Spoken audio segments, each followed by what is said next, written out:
We believe in the future of sustainable agriculture. We know the integral role agriculture must play in feeding a growing world population. And we champion responsible stewardship of this generation's resources so that the next generation may also prosper. We're committed to recognizing today's leaders and supporting tomorrow's. We're the Responsible Nutrient Management Foundation. Hello and welcome to this special presentation from the Responsible Nutrient Management Foundation. Hi, I'm Brian Hefty, and with me now is Troy Bancroft. He is with Agriculture Liquid Fertilizer, and he's a founding member of the Responsible Nutrient Management Foundation. Troy, can you tell us just a little bit about what we're going to hear over the course of this next hour, and what is responsible nutrient management? Well, in the next hour, you're going to hear from like-minded agriculturalists who share the same passion that Brian and I do about preserving the land for our grandchildren. What the agriculturalists can do, talking points, and what you as a farmer can do in your neighborhood to talk to your neighbors about preserving the land for your grandchildren.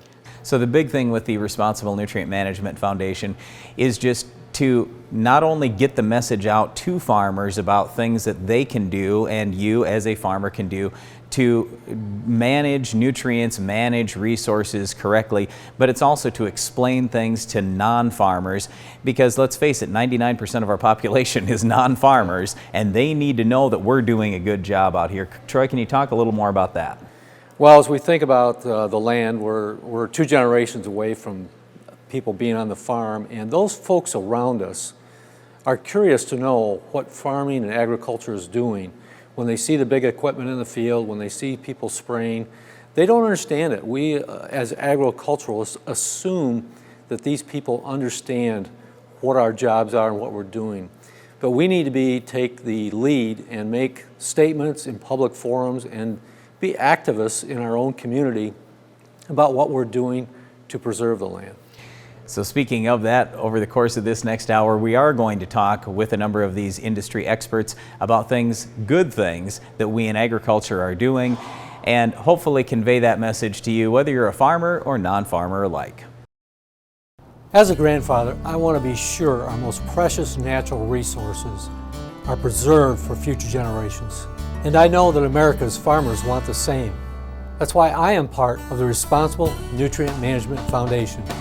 We're working hard to increase the awareness of farm practices that will help protect our streams, fields, and the air we breathe. Because I believe affordable food and a healthy environment are the 2 greatest gifts I can give my grandkids and yours. Thanks again for joining us today. This is a special presentation from the Responsible Nutrient Management Foundation. I'm Brian Hefty. With me now, I have Daryl Brugink with the No-Till Farmer magazine and Tim Moen with the Rural Media Group. Daryl and Tim, thanks for joining me. Thank you. All right, so Daryl, we're talking about communication to farmers and to non-farmers. Can you tell us just a little bit about the No-Till Farmer magazine? Yeah, No-Till Farmer was started 43 years ago. Frank Lesser started it, and started as a newsletter. Now has a magazine as well to go with it. It's a paid subscription publication, and as the name suggests, no-tillers are the guys who are really the target audience with that, and we're providing them information, trying to help them learn how to no-till better. There's a lot of people always say that I believe no-till is a really good practice to go with and the way we should go, but we also always say just because you no-till doesn't mean you're doing everything right. So a lot of broad information we try to share on agronomic practices. Sure. So why are you and your company involved with the Responsible Nutrient Management Foundation? Well, I think it comes down to education. I mean, there's a natural bridge. That's what we're trying to do is educate farmers, and I think that's what this foundation is trying to do is educate people. And not only just farmers, I mean, farmers are, they need to never assume that they are doing everything the right way. And so we want to provide them information on different things that to consider as it pertains to fertility. Mm-hmm. And at the same time, though, we want to be able to maybe share some of those stories of farmers and the practices they're doing, the things they're trying to do to do a better job with their fertilizer, and make that available to the general public so that they understand that this is an industry and a group of people who are trying to do the best job possible with the resources they have. Yeah. All right, Tim, tell us just a little bit about the Rural Media Group. There are a lot of different aspects of that, a lot of different facets. Sure, Brian. Yeah, Rural Media Group is a group of television and radio networks. Obviously, our flagship is RFD-TV, our sister network FamilyNet and Rural TV. We also have Rural Radio on Sirius XM Channel 80, and we also have a Rural Magazine as well. Currently, we have just announced that we're approaching 66 million households in the United States, so we're pretty excited about that, and the addition of 5 million homes in Canada. So. Yeah, we feel very blessed. So my brother Darren and I have hosted Ag PhD TV for many years. It's aired on RFD TV, and also the Ag PhD radio show that's aired on Rural Radio. So can you tell us just a little bit about your listening audience? I assume you have lots of non-farmers listening to the radio, seeing things on TV, and I mean, just talk to us a little about your audience. Well, our audience is mixed. Obviously, we're first and foremost, we cater to the agricultural industry and the farmers, but it's always been a mission of ours to connect city and rural together through a common bond, and that's why it was important for us to get involved in this. We have the outlet and the distribution point to educate both city and to the farmers. The audiences, I think, are quite different, but we help the farmers through programs such as Ag PhD. They may learn new practices that make them more efficient and more profitable at the end of the day, while on the other side, the city folk don't realize, they feel that the farmers are spilling fertilizer on heavy applications and polluting streams, and they don't understand that this is a business, and it's a lot of thought process goes behind it. So we reach both audiences. We like to get them connected together, and it's an education process. Definitely. So one of the things that a lot of people have talked about over the years is reducing tillage, going to no-till. And Daryl, can you just kind of explain to our audience, farmers and non-farmers, what are the big advantages that you and your company see with no-till compared to maybe some farming practices that were used 10, 20, 30 years ago, and even today on certain farms? Yeah, I think one of the things that no-till guys are trying to do, there is a reduction in time that they will spend in the field. If you can go to that point where you don't need to work your field and till it, turn the soil over, if you can go into that what you harvested the last year and what's left sitting in that field, and if you can go in and put that seed in the ground without working up all that ground, it's a time savings, number one. But number two, you're also, erosion control is a big benefit of it. When you're working the soil up, you're loosening it up, and when we get these large rainfall events that we seem to get more of these days, you got an opportunity for water to pull soil out of the field. So you're trying, from an erosion standpoint, you're trying to protect that soil by leaving that layer of residue that was from the leftover crop. And there's some soil benefits to it. I just think myself, as I live in town, and I actually have a little compost pile. If you think about what they're trying to do and not disturb the soil and turn it over, it's kind of like what happens with my compost pile. When I go in and open that up after having not touched it in a couple of years, I mean, the soil there it's really vibrant. You've got a lot of earthworms, a lot of microorganisms and things in there that are really beneficial for your soil and really have a good payback for the farmer with his crop. So there are a lot of benefits to it with no-till. It's a challenging, it's very challenging for farmers because you do get into some situations where you have cold springs, you've got wet soils. It may take a little longer for that soil to warm up and dry out before you can plant and get that seed to establish. But the guys who have done it long term and been successful with it really believe heavily in it that's the best way for farming to be practiced. Well, one of the big things is you're able to build the soil a lot more quickly, build up soil organic matter, and like you say, get that soil life really going. And a lot of people think of the ground as just dirt, but I mean, it's alive. If you can get all those things working for you instead of necessarily working against you, you're in a lot better shape. But I mean, farmers are able to do this today with modern technology. they couldn't really do much of this. I think about, so I was saying a little bit earlier about my grandpa and my great-grandpa farming some of the same ground we have. They weren't able to do no-till. What's been the big difference today versus 50 or 80 years ago? Why can a farmer do no-till? Well, I think part of it's engineering, it's technology, it's your planters and what you're able to put on your planter to make it work. When you work the soil up and you run over it a couple times, you create a soft, easy to plant a seed into type of environment. In a no-till system, you've got old corn stalks, you've got old crop residue, you've got a lot of things you have to go through to get that seed into the ground and get it placed perfectly. So the folks out there who have created row cleaners that you put on your planter, which helps move that trash out of the way, the gauge wheels that help to put that seed, the seed into the ground, and then closing wheels, that little slot that you make with your planter, the ability to, with closing wheels behind, to close that soil back up over the seed so you've got good seed to soil contact and that seed can germinate and start growing. It's things like that that have been, that guys, a lot of it has been created by farmers. They're the ones who came up with the ideas and said, I got to try and make this work. How do I make it work? They've been the creative ones, and today we've got a lot of different tools that farmers can use to make no-till work. Yeah, the other big thing that I think about is pesticides. And right away when people hear the word pesticides, they think, oh my goodness, it's poison that's going to kill us all. But a lot of the pesticides that we use on our farm are really natural products. I mean, the insecticide that we use most commonly comes from the chrysanthemum flower.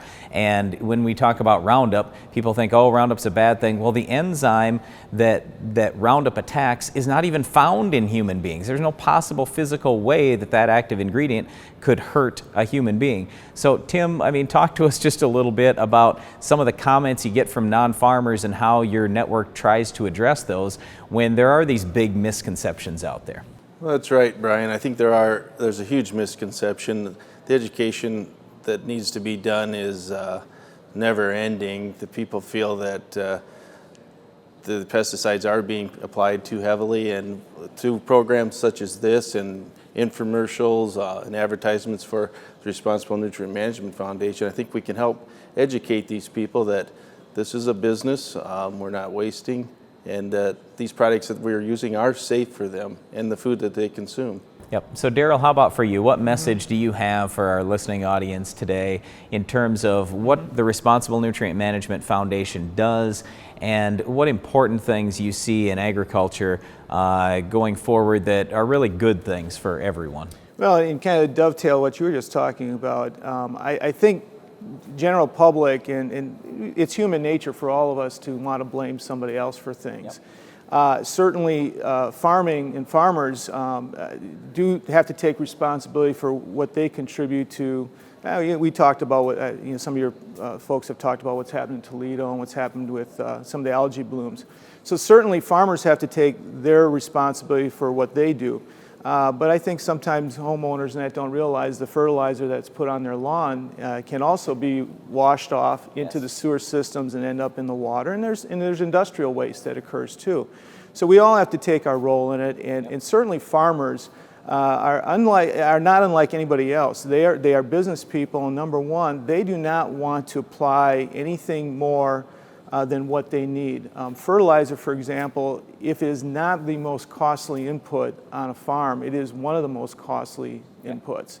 And so, why would they want to put any more fertilizer on than what they need to grow that crop and grow the food that our world needs? So they are taking a hard look, and I know that's something that we try and do with our publication to educate people and show different ways of doing things that can reduce the amount of fertilizer they apply, and also look at ways how they apply it and maybe when they apply it, that the plants can take it up more efficiently and not leave it susceptible to loss and getting out into the waterways. So, I think for the non-farming public, they need to realize that that farmers as a whole are looking to do their part. They're looking for solutions. They've been handed a great responsibility here with these natural resources we have, And they want to take care of it in general. The farmer wants to take care of it, and he wants to turn that farm over to the next generation in better shape than when he got it. Yeah, I agree 100%. I think the communication is just incredibly important, and that's why we're talking about this today. So Tim, thanks a lot for being on the show. Daryl, thank you. Thank you. Once again, this is a special presentation from the Responsible Nutrient Management Foundation. With me now, I have Alan Heggie and Newt Lingenfelter with Heggie Manufacturing. Guys, how are we doing today? Doing great. Good.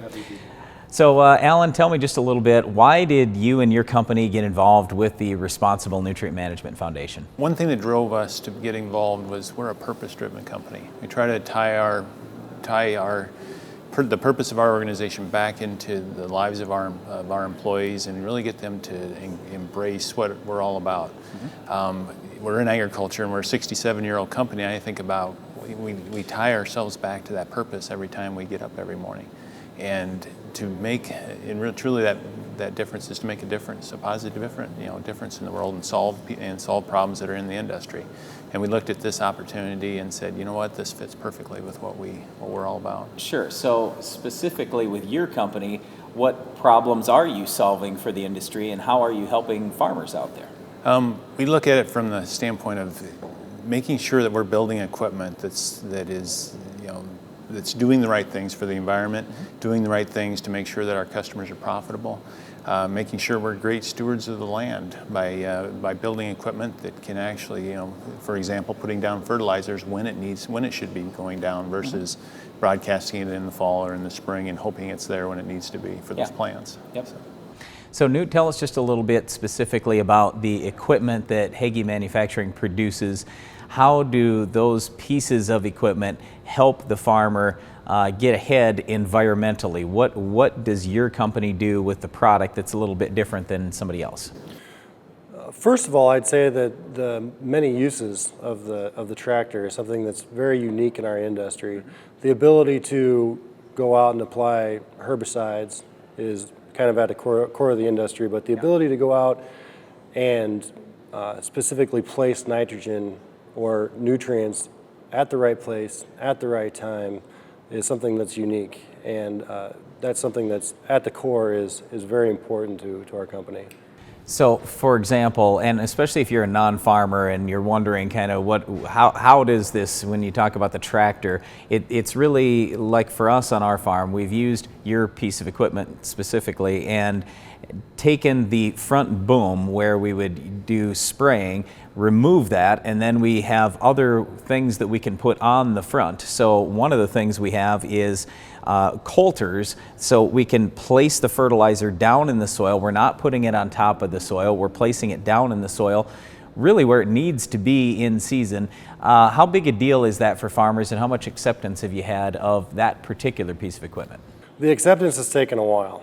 The tool's been around for 10 years now, and really in the last, I'd say 4 years, has really caught on, and we've seen a lot of equipment move in the industry. What's made the difference in the last 4 years? Why are people now getting it? It's a great question. I feel like people are becoming more conscious of the environment and economically. It's any resource that's not taken up by the crop is a waste environmentally, but also a waste economically. It's something that you paid for that's not going to be there. So the ability to place those precious inputs right where you need it, right when you need it there, has been huge. And the Heggie tractor, a 7-minute, we say 15-minute, but experienced operator can change out a boom to a toolbar in about 7 minutes. So it's very versatile. If the wind comes up or if it's not a good day to spray, a guy can go out and still use that asset to generate income or to better his crop situation. All right, how about cover crops? You also have an attachment for seeding cover crops.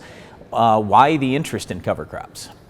It goes back to our core and being better stewards and encouraging or being part of our customers who are better stewards. Being factory direct, we're able to stay very close to the pulse of our customers, and we've set up our product development process, if you will, in a way that we can stay very close to the progressive customers, and we're able to rapidly build prototypes or a set of equipment for those customers, and that's kind of how we got into cover crops. It was something that some of our customers were asking for. There seemed to be a lot of rattle in the industry about it. Maybe not something that we want to launch full stream yet, and we were able to quickly outfit a sprayer as an OEM. Quickly outfit a sprayer for cover crops, and it's done a great job.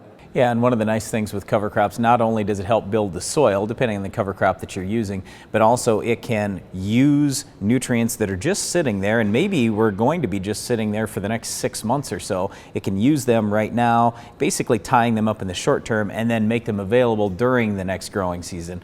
So that's a real big factor. Yeah, the more that we study cover crops, it seems the less we know. And it's going to be very site specific. It's going to be very intense. The culture that you put out there for cover crops, whether you want to break up compaction, sequester some nutrients, reduce surface erosion and runoff, or may use it as a forage. Yep. So, Alan, what message do you have for non-farmers who are watching today?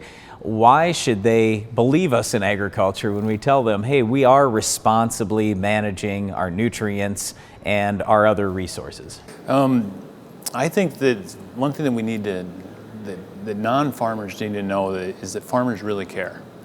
You know, farmers, they want to find these solutions that solve the problems on their farms. Make sure that they're following those practices that are making sure that the soil stays in good health, because it's in their best interest to do that. They don't want to pollute the groundwater. They want to find go back to the solutions. They want to find those things that are going to stop that from happening.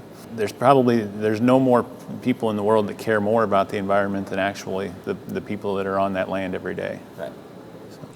So what else in terms of looking forward down the road, what is your company hoping to do to help make things even better for farmers, for the environment, for non-farmers out there? We want to be that company that finds the next big thing. We want to be that kind of company that is out there looking at maybe and experimenting, doing these things that maybe don't look like they're economically feasible today, but they're projects that are going to lead to that next big thing. So we look at it from the standpoint of, we've been in the industry for 67 years, and we feel like we're obligated to make sure that we're here for another 67 years, and the only way we're going to do that is if we go back to that solving the problems thing.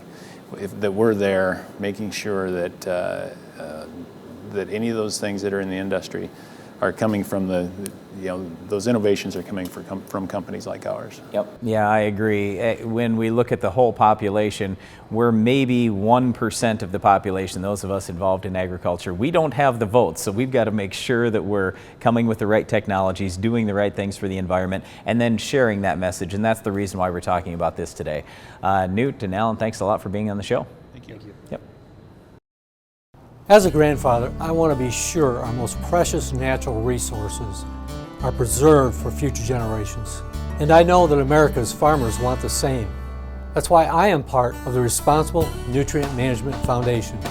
We're working hard to increase the awareness of farm practices that will help protect our streams, fields, and the air we breathe. Because I believe affordable food and a healthy environment are the two greatest gifts I can give my grandkids and yours. Welcome back. This is the Responsible Nutrient Management Foundation special presentation, and with me now we have founding member Troy Bancroft with Agriculture Liquid Fertilizer and Warren Graff with PNC Bank. Warren and Troy, thanks for joining me today. Welcome. Pleasure to be here. All right, so Troy, let's start out with you with the Responsible Nutrient Management Foundation. You've been involved with this really from day one and probably even way before then.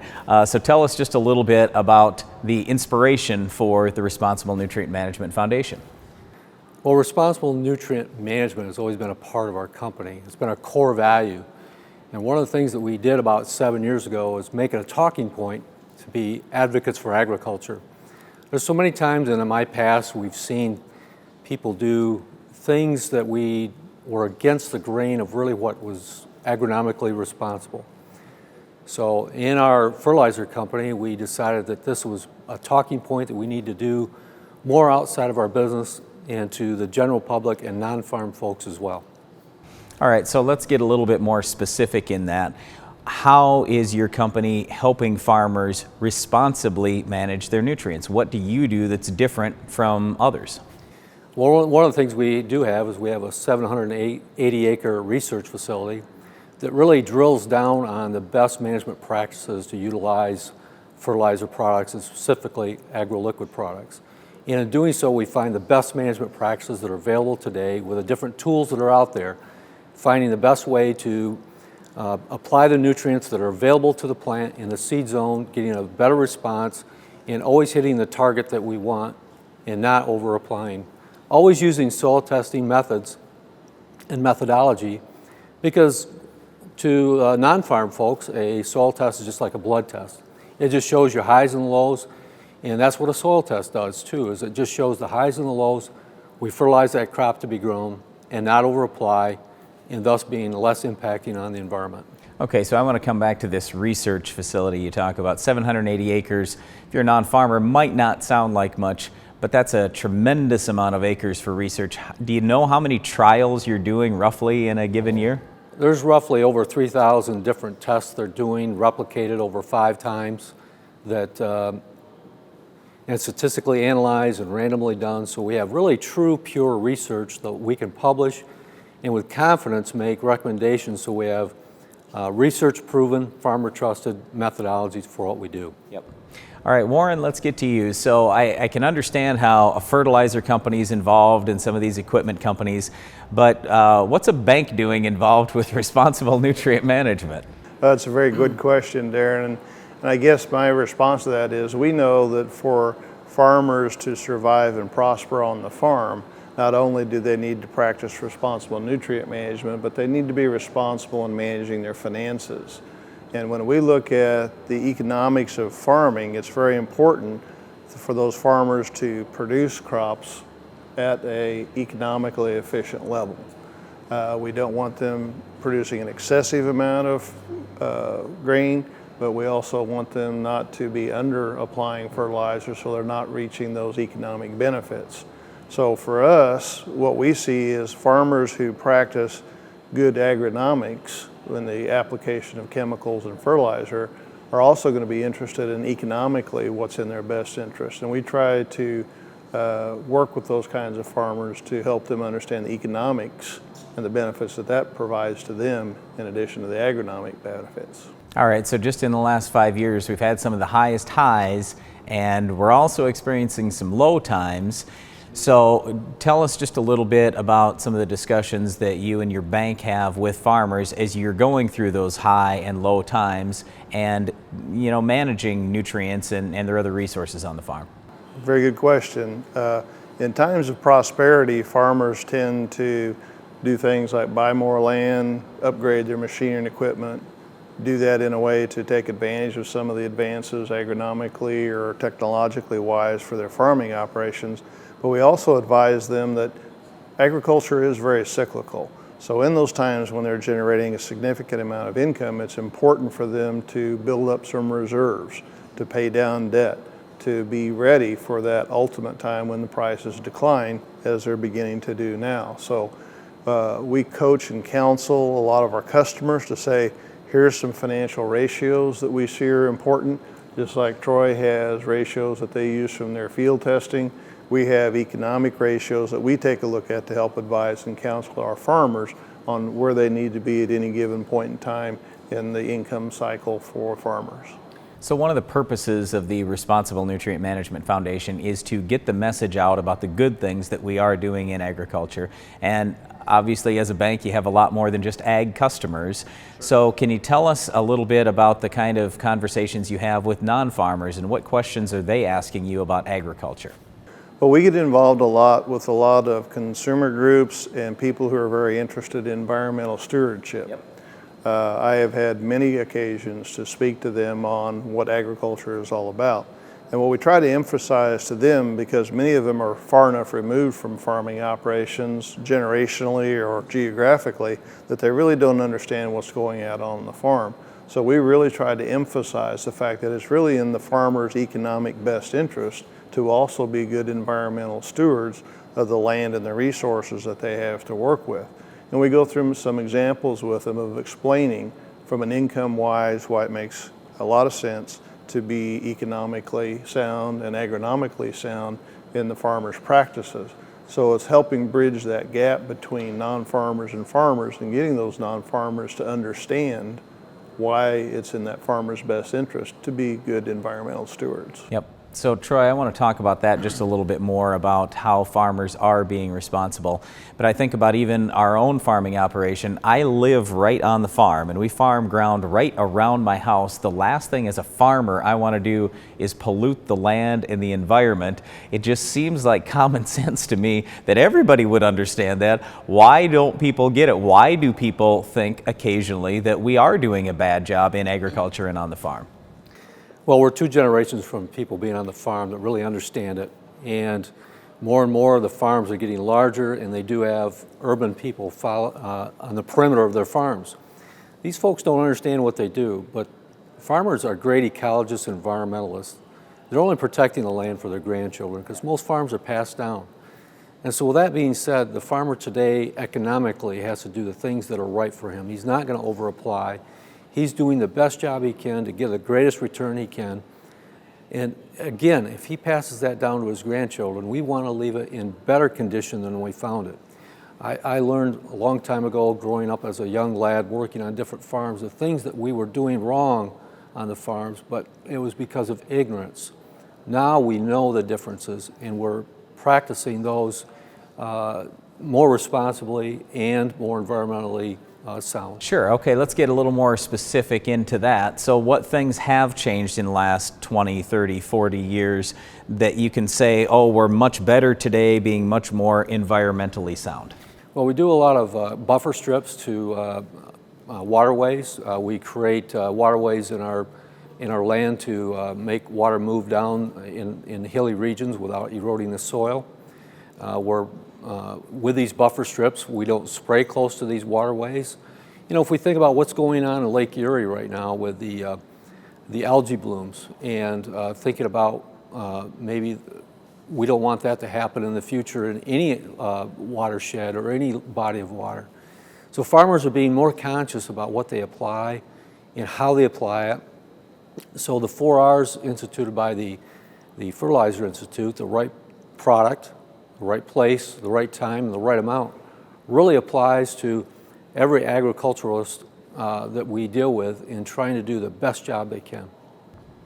Well, it's frustrating for me too when I hear things about Lake Erie, for example, and literally the week that story came out, I was in Ohio and Michigan right there at Lake Erie talking to farmers who just said, if you go along the shores, there are a lot of pollutants in this particular lake, in Lake Erie, and most of them are non-farm things. So why does the farmer always get the blame, even though the farmer may not be the main cause of the problem? Well, that's a good question, and it's easy to point fingers at an environmental issue, and fortunately our Secretary of Agriculture, Tom Vilsack, took a stand on that and is putting some money in there to rectify that and to provide solutions. Okay, so that I think this all kind of comes back to why is the Responsible Nutrient Management Foundation here, and what message do you have to our farmers and non-farmers who are watching today just about this organization, why this is important, and what they can do to better explain the message of agriculture?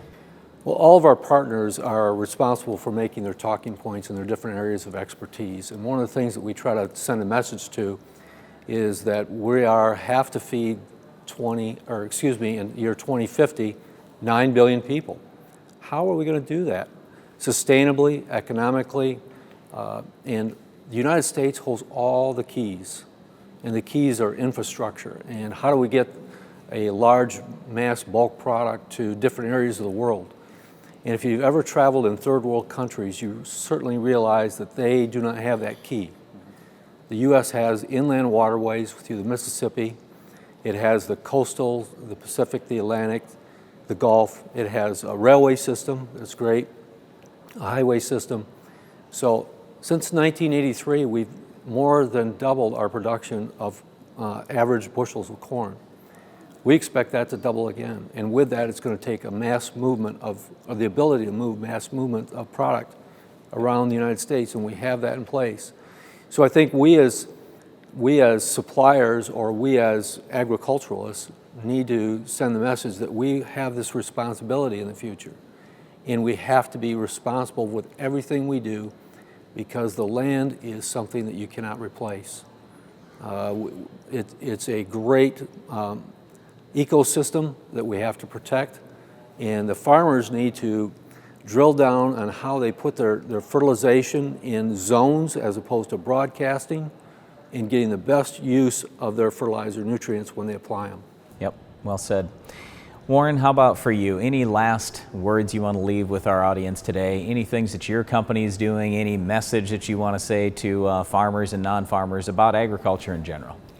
Well, I think it's important for all of us to understand that we all live on the same planet and that it's important for all of us to work together when it comes to being environmentally responsible with the natural resources that we enjoy. And whether you're a homeowner who's putting fertilizer on your yard, if it's a business who is processing chemicals or other types of products that are going to impact our environment, or you're a farmer growing food, fiber, biofuels for all of us to utilize, it's important that we all work together and equally take steps to be responsible with nutrient management for our property that we own. Farmers certainly use a lot of land, so it is economically and agronomically very important for them to be responsible, but it's also necessary for all of us to work together to be responsible for the natural environment and to be good stewards of this planet that we have. You know, the other thing is that we as agriculturalists communicate very well amongst ourselves. But we rarely take the opportunity at a public forum or a civic activity to really express the good things that we do. And I think we as agriculturalists have to take that responsibility. We have to take the charge and make our neighbors aware and let them feel more comfortable what we're doing, why we're doing it, and how we're protecting the land for the future. Yeah, absolutely. Yep, we often talk to farmers that, hey, we've got to manage ourselves, we've got to be very responsible, and then we need to get that message out that, yes, in the United States, we do indeed have the safest and most abundant food and water supplies in the world, and that's thanks to the American farmer, but we've got to continue with that going forward. Troy and Warren, thanks a lot for joining me today. Thanks. Thank you. We believe in the future of sustainable agriculture. We know the integral role agriculture must play in feeding a growing world population, and we champion responsible stewardship of this generation's resources. We're committed to recognizing today's leaders and supporting tomorrow's. We're the Responsible Nutrient Management Foundation. Log on today. Once again, this is a special presentation of the Responsible Nutrient Management Foundation. I am Brian Hefty, and here today with me are Hoyt Choate with TapLogic and Jared Johnson with Capello USA. Hoyt and Jared, glad to have you with me today. We want to talk a little bit today about the Responsible Nutrient Management Foundation. Hoyt, let's start with you first. What is this organization exactly, and why are you involved? Well, good morning, Brian. I'm involved for the reason it's always good to have a group of people who we can sound ideas with and against, whether they're company issues that we're looking into the future to resolve things that need to be tended to, or whether they are issues that our customers bring to us. It's always good to have someone to talk to. Okay, so when we look at this environment we have today in the United States and really all around the world, as farmers, we're a small percentage of the population, and for those of us in agriculture, we're a small percentage of the population. Why is the Responsible Nutrient Management Foundation important for getting that message out? The voice. And we all need that unified voice that we can present at a moment's notice. And so I think that the Responsible Nutrient Management Foundation is great for that, where we can talk again to our customers and listen to what they have to say and then translate that into something that Rnmf can take to the necessary people. All right, Jared, how about you? You've been involved with Responsible Nutrient Management Foundation for a while now. What do you see that we really need to work on out there in terms of getting the message out to not only farmers, but especially to non-farmers? Thanks, Brian. I think one of the things is this conversation can be somewhat scary at times. So I think one of the things Rnmf can do, and those of us that are members and supporters of the foundation, we can just open up that conversation at a trade show, in line at the local cafe. Just have the discussions with the local farmers, because there are people that want to know more, don't know how to ask the question, maybe aren't sure where to start. So I think if we've got the expertise, we're working toward that goal, we just open those conversations with people wherever we can. Okay, so this foundation was set up basically to not only talk to farmers and those of us in the industry and hopefully get some good messages out about how to responsibly manage nutrients and other resources, but also to talk to non-farmers especially. But what specifically does your company do to help the farmer out, and how does that make a difference for him? How does that help responsibly manage nutrients and our resources in this country? Sure, we offer a line of headers that they're technology first.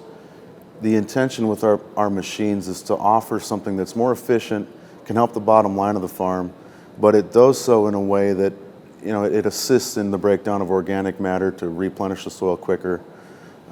It's residue management with our corn headers. We use a chopping corn header to manage residue, to give some increased biodegradation to the BT stalks, the high yielding corn. And you know, it's the small things that count. If you do those small things right every time, you make a positive impact, and that's the concept behind Capello Designs. Okay, so for the non-farmers who are listening, what we're talking about here is the head that goes on the front of a corn combine, and you're going through the cornfield, and you talk about how your heads are more efficient compared to other heads that would be out on the market. I mean, what does that really mean to a non-farmer? You know, to a non-farmer, efficiency turns things like reduced fuel into a measurable change, reduced use of fertilizer by reusing that fertilizer nature gives us in the organic material that's left after harvest, and trying to manage those things in a way where you maximize what's left in the field for your benefit to minimize what you need to put on the field sort of mechanically. Yep, so in other words, taking those corn stalks, the leaves, everything that's left out in the field after harvest, and allowing that to break down quicker, because that does contain nutrients, and then that can help the very next crop. Right. All right, so Hoyt, how about you? When we talk about the technology side, really, that's your area of expertise. What things is your company doing specifically to help the farmer responsibly manage the nutrients and really everything that we've got, all of our resources, all of our natural resources here? How are you helping, and how is your company helping? Well, Brian, to begin with, farmers are very responsible stewards of their land, and they're out to make a dollar. The economics of farming today require that we first manage everything that we measure, everything that we want to manage.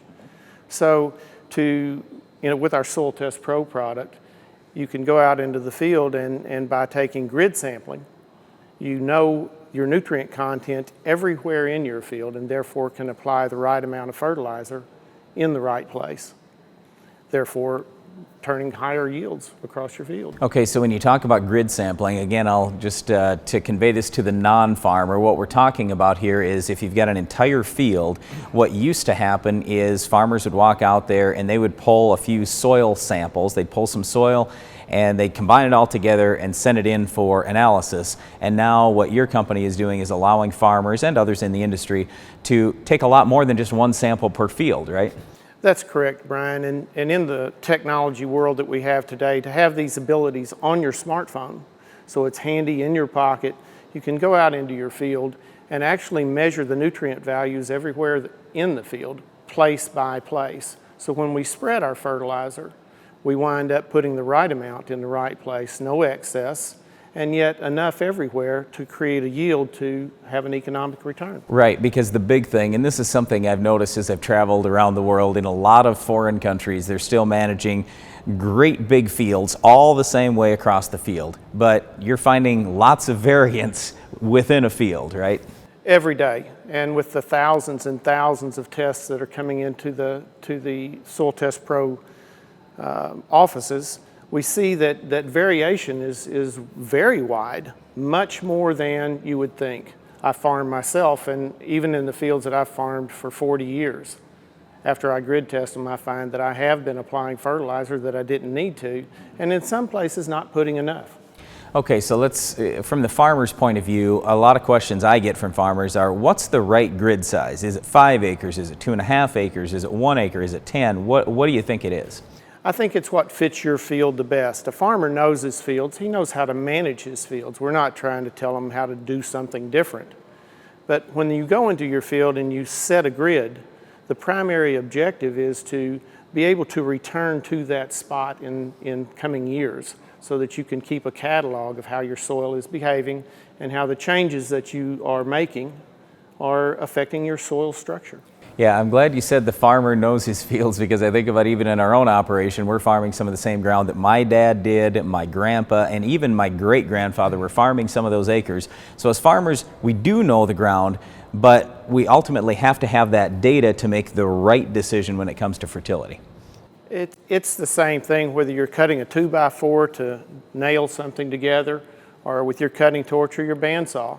It's always good and always wise to measure first. And that's what Soil Test Pro, that's what nutrient management is all about. Know first what you have to work with, and therefore then put the right amount to grow your crop. Okay, so what roughly does it cost for a farmer? Let's say I'm set up on 5-acre grids. What roughly is it going to cost a farmer to do his own soil testing and get good, complete soil tests over an acre on average?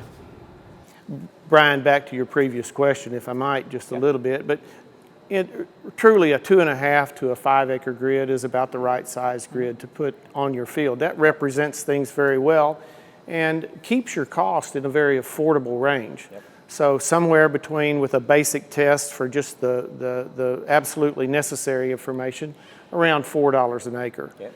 Up to, and with the very extensive tests, you can climb your costs up to the $7 to $8 an acre range.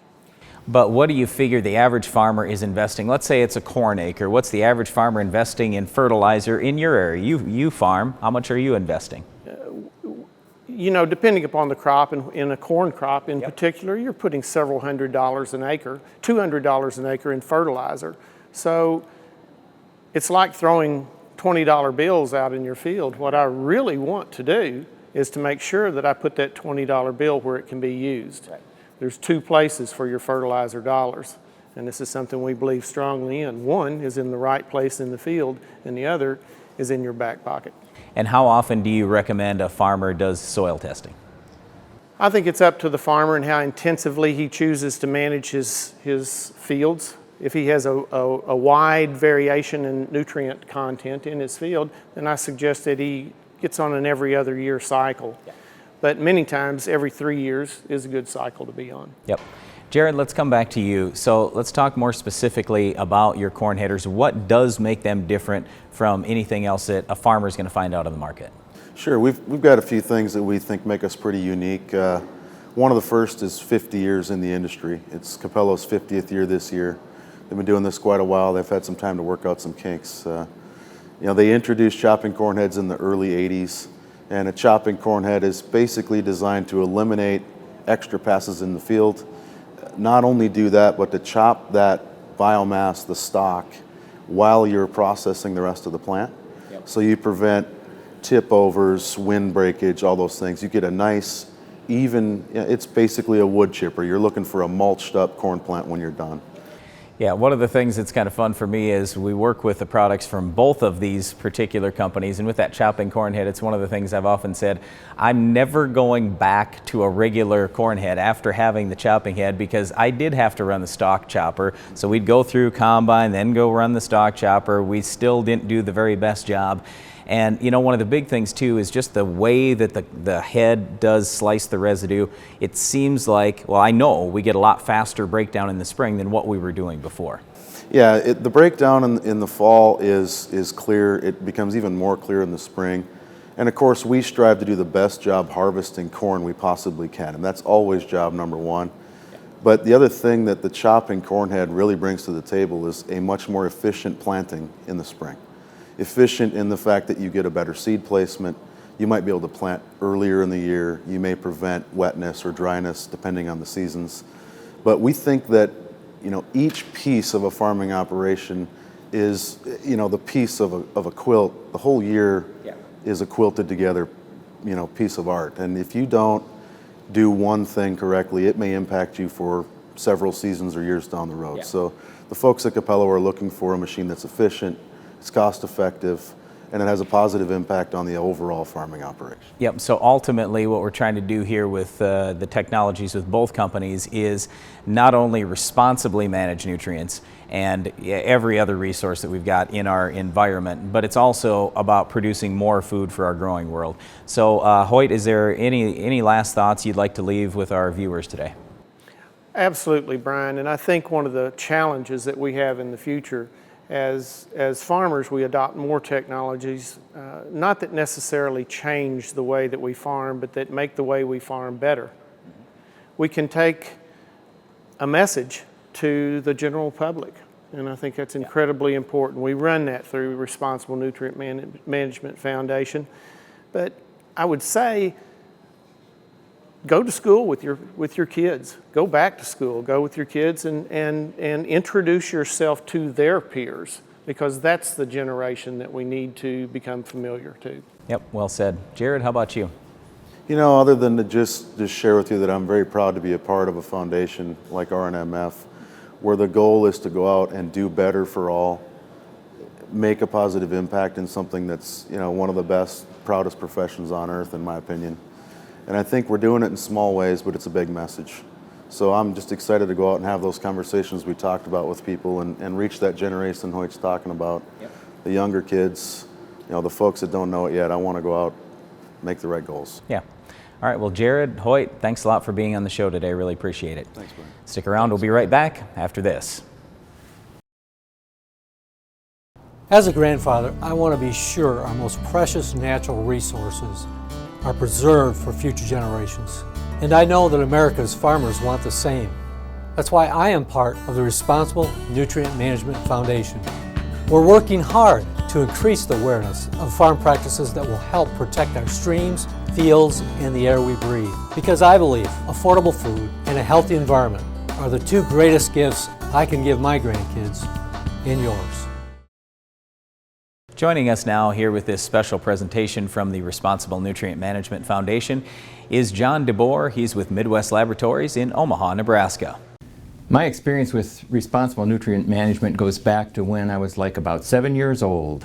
At that point in time, my grandfather had been a farmer all of his life, and he and my uncle and I were walking through the field. And my uncle said, "The University of Nebraska has a new service. They can test your soil and tell you just exactly how much fertilizer to put on your soil in order to grow the crop you want to grow." Interesting information. I remember that. 68 years later, I still remember that information. And it's important information then, it's important information today. Soil testing is an integral part of determining responsible nutrient management. And Midwest Laboratories is a major soil testing laboratory, and over the years, over the 40 years of our history, we have helped farmers determine exactly how much fertilizer needs to be applied to their field to grow the crops that they want to grow. That's all part of sustainability. That's all part of being economical in the development of the food products that we're developing. Every day here at Midwest Laboratories, we receive samples from all over the United States and even Canada. Once those samples are in the building, they're laid out on tables and lab numbers are applied to each sample. That lab number follows the sample all the way through all the analysis that's done here at the laboratory. The tests that are run on a soil sample are to determine the fertility of the soil before fertilization so that we can determine the amount of fertilization that should be done. An important part of the soil test is the pH reading. pH is very important to the way nutrients react in the soil, and so it's very important we do that. But we're also testing for nutrients such as nitrogen, phosphorus, potash, sulfur, zinc, and other micronutrients. All those things work together in determining what the crop is going to do. We try and provide the farmer with all the information that he needs to do a proper fertility program to grow the crops that he needs to grow. One of the advantages today is that we have global positioning, so we're doing precision agriculture, and consequently we know exactly where that sample came from. With precision agriculture, many times they're testing as small an area as 2.5 acres to determine what the fertility is in that area. And with the computers that we have today, the application to that land can be done exactly as per needed for that specific 2.5 acres. Farmers are responsible for feeding the world, and every year the world's population grows. We hear statistics all the time about how many people there are going to be 25 years from now and 50 years from now, and how much food it's going to take to feed those people. Farmers are going to be responsible for that. We have to keep the tillable acres productive every single year, and that means we have to watch them and care for them carefully. You know, when we look at responsible nutrient management, we think of ourselves as altruistic, that we're wanting to feed the world in the future.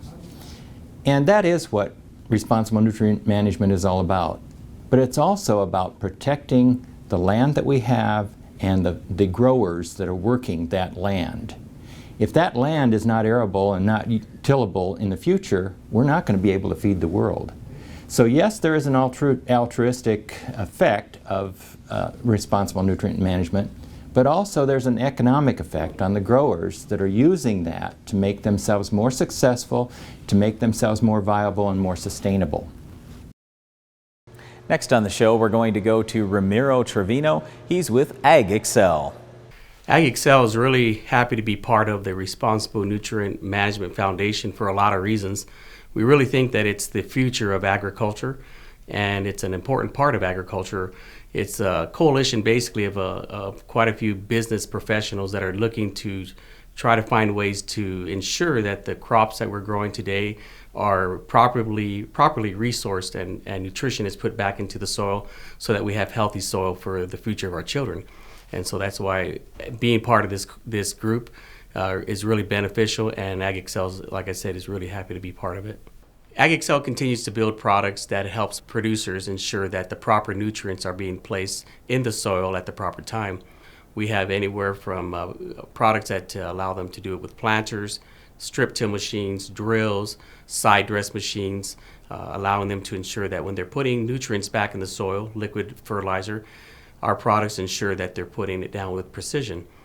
Some of the products that we've designed with the farmer in mind would be our GX7 row-by-row monitoring solution, which allows them to ensure that they're putting down the proper rate at the right time.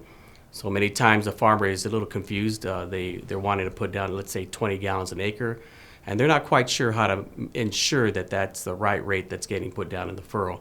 So our products like our GX7 ensures that they're putting down the right ounces per minute per row, and then it shows them exactly on the monitor that that's what they're putting down. For the farmers watching today, there is an organization that is working to ensure that we have a sustainable agricultural future. That program is the Responsible Nutrient Management Foundation. Get involved.